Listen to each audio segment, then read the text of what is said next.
ನಿಮ್ಮ ಮೇಲೆ ಮತ್ತೆ ಅನಿತಾ ಮೇಡಮ್ ಮೇಲೆ ಮತ್ತೆ ಈಗ ಪೋಸ್ಟರ್ಗಳ ತಪ್ಪಿಲ್ಗಬೇಡಿ ಬ್ರದರ್.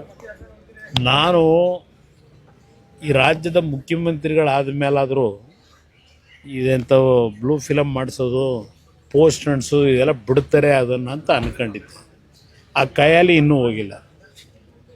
ಅದೆಲ್ಲ ಪೋಸ್ಟ್ ಅಂಟಿಸ್ಬಿಟ್ಟು ಪ್ರಚಾರ ಮಾಡೋ ಅಂಥದ್ದು ನಂದು ಬಿಟ್ಟುಬಿಡಿ. ಈವನ್ ನನ್ನ ಹೆಂಡ್ತಿದ್ದು ಫೋಟೋ ಹಾಕೋರು, ನಂದು 100 ಎಕರೆ ಅಂತ ಅದೇನೋ ನಿಖಿಲ್ದು ನಂದು ಹಾಕೋರಲ್ವೇ. 46 ಎಕರೆ 40 ವರ್ಷದ ಹಿಂದೆ ಕಷ್ಟಪಟ್ಟು ಸಂಪಾದನೆ ಮಾಡಿರೋ ಜಮೀನು. ಅದು ಬಿಟ್ಟು ನನ್ನ ಹೆಸರಲ್ಲಿ ಇನ್ಯಾವ ಜಮೀನಿದೆ? 100 ಎಕರೆ ಅಂತೇನು ಹಾಕೊಂಡವ್ರಲ್ಲ ಪೋಸ್ಟ್ರಲ್ಲಿ. ಇನ್ನು ಅನಿತಾ ಮೇಡಮ್ ಅವ್ರದ್ದು 36-37 ಎಕರೆ ತಗೊಂಡವ್ರೆ. ಖರೀದಿ ಮಾಡಿರೋದು. ಖರೀದಿ ಮಾಡಿರೋ ಜಮೀನ ಯಾವನೋ ಪೋಸ್ಟ್ ಹಾಕೊಂಡು ಅವ್ರ ಹೆಸ್ರಿನಲ್ಲಿ ಹಾಕ್ಬಿಟ್ಟು ನನಗೆ ಜಮೀನು ಕೊಡಿಂದರೆ, ಬೆನಗಾನಹಳ್ಳಿಲಿ ಸತ್ತೋದವ್ರು ಹೆಬ್ಬೆಟ್ಟು ತೋರಿಸಿ ಜಮೀನು ತಗೊಂಡಂಥ ವ್ಯಕ್ತಿ ಈ ಪೋಸ್ಟನ್ನ ಈಗ ಅವ್ರ ಬೆಂಬಲಿಗೆ ಹೇಳಿ ಹಾಕ್ಸ್ಕೊಂಡು ಇದರಲ್ಲಿ ಪ್ರಚಾರ ಮಾಡ್ತೀನಿ ಅಂದರೆ ಜನ ನಂಬ್ತಾರ? ಮುಖ್ಯಮಂತ್ರಿ ಆದಾಗಲಾದರೂ ಒಂದು ಸ್ಟ್ಯಾಂಡರ್ಡ್ ಬೇಡವಾ?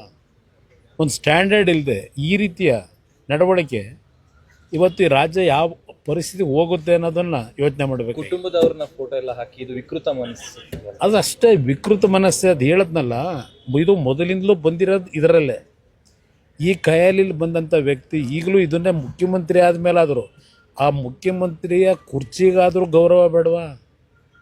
ಈ ರೀತಿ ಪೋಸ್ಟ್ಗಳು ಹಾಕ್ಕೊಂಡು ಇವತ್ತು ಪ್ರಚಾರ ಮಾಡ್ಕೊಂಡು ಅಪ್ರಚಾರ ಮಾಡ್ಕೊಂಡು ಅಶೋಕ್ ಅವ್ರ ಮೇಲೆ, ಅಲ್ಲಿಂದ ವಿಜೇಂದ್ರ ಮೇಲೆ, ಅಲ್ಲಿಂದ ನಾರಾಯಣ ಸ್ವಾಮಿ ಮೇಲೆ ತಪ್ಪು ಮಾಡಿದರೆ ಮುಖ್ಯಮಂತ್ರಿ ಆ್ಯಕ್ಷನ್ ತಗೊಳ್ಳೋಕೆ ಹೇಳಿ ಅಧಿಕಾರಿಗಳಿಗೆ.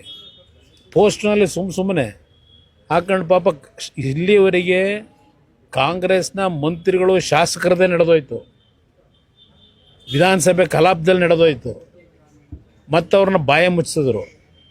ಸದ್ಯ ಹೇಳ್ತೀವಿ ಅಂತೇಳಿ ಬಾಯ ತೆಗಿಲಿಲ್ಲ ಅವರು. ಆ ರೀತಿ ಈ ರಾಜ್ಯದಲ್ಲಿ ಏನು ನಡೀತಾ ಇದೆ, ಬಹುಶಃ ಇನ್ನು ಮುಂದಕ್ಕಾದ್ರೂ ನಿಲ್ತದೇನೋ ಅಂದ್ಕೊಂಡಿದ್ದು. ಇದರಿಂದ ಎದುರುತ್ತೀರಾ ಸರ್ ಕುಮಾರಸ್ವಾಮಿ ಫ್ಯಾಮಿಲಿ ಅವ್ರ ಫೋಟೋ? ನಾನು ಯಾವುದೇ ಕಾರಣಕ್ಕೂ ನಂದು ತೆರೆದ ಪುಸ್ತಕ.